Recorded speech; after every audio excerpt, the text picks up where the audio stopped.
La situazione è che da circa una settimana non c'è riscaldamento in tutto il condominio. Da una settimana 12 piani e 70 appartamenti del Palazzo Stiore in piazzale Pistoia sono senza riscaldamento. La rabbia è tanta, almeno per i 2/3 degli inquilini, anziani e famiglie con bambini, chiusi in casa in zona rossa, che pagano regolarmente tutte le spese e si trovano loro malgrado al freddo.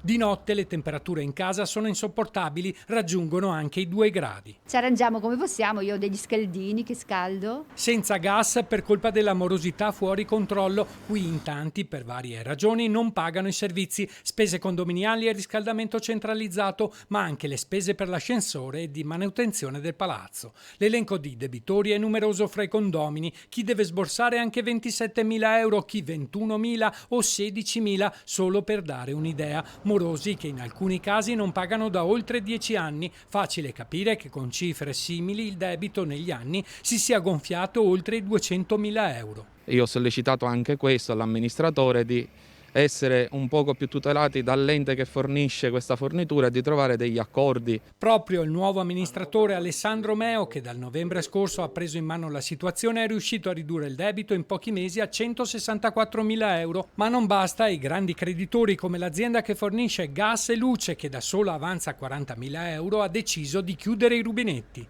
A fronte di un debito iniziale di 50.000 euro sono riuscito a rientrare in pochi mesi, 2-3 mesi, di circa 30.000 euro.